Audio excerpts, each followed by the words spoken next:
Hello mga ka-YT! Today's video ay gagawa ako or magluluto ako ng adobo sa gata. First time ko siyang lulutuin kasi nakatikim ako dun sa kumari ko ng chicken din na ginataan. Adobo sa gata kung tawagin. Pero chicken feet siya ginawa namin pulutan at napakasarap. Lahat kami na nakakain na sarapan at nag-take out pa kami dyan ha. So, sabi ko gagawa ako. Pero hindi naman, this time hindi siya chicken feet. So, ang ginawa ko lang dyan, yan, nag-init ng kawali, nilagay ko lang agad yung manok. Wala po akong nilagay dyan ng mantika kasi kusang magmamantika ang manok. Ayan. Siyempre, meron na rin yung salt at saka konting pepper. Yan, or paminta, nilagyan ko na siya.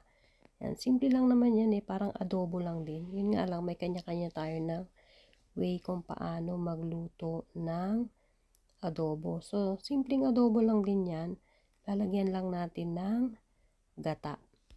Yan. Tapos, ayan, nilagay ko ang bawang at sibuyas.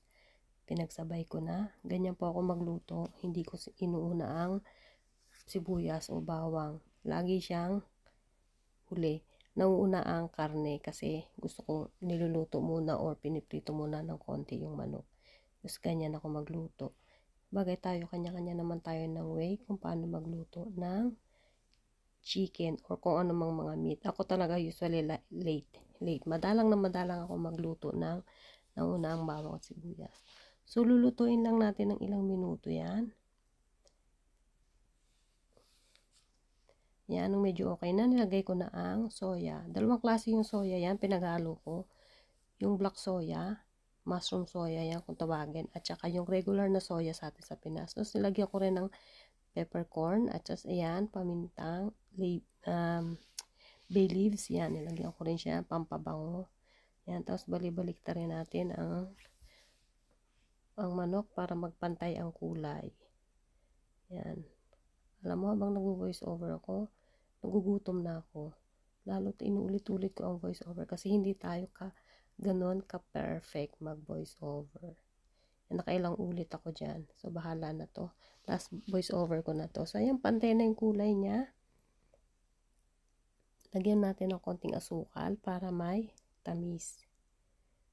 Takpan. Pakuluin o simmer ng ilang minuto. Nilagyan ko ng tubig ulit after vinegar. Tapos tatakpan natin yan para lutuin natin yung suka.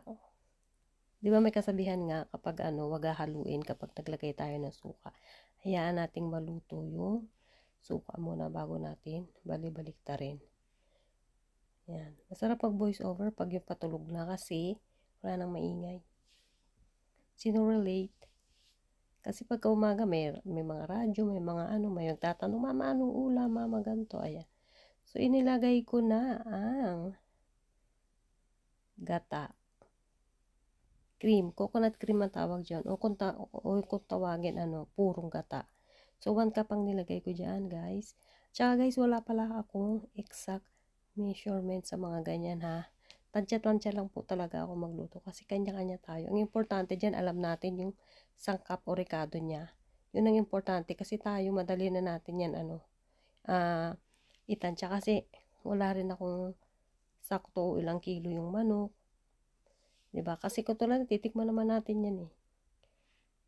Wala akong eksakto kasi minsan, hindi natin kaya. Hindi ko kaya magluto ng yung may sakto talaga kasi iba-iba tayo ng panlasa ng paano magluto. Minsan may matabang, minsan may more salty.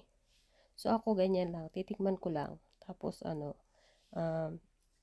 kung ano yung kulang, dadagdagan. Ayan. Nakpan ko ulit, tapos buksan ulit.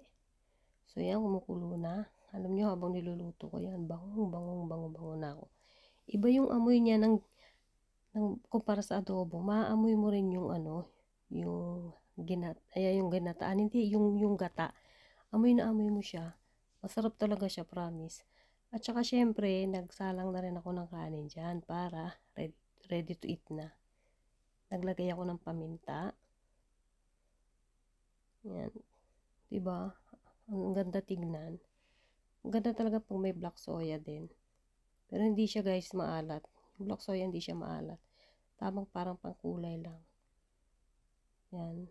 Ilang piraso lang namang manok yan. So, siya lang guys. Thank you for watching. Kain na po. Salamat. God bless.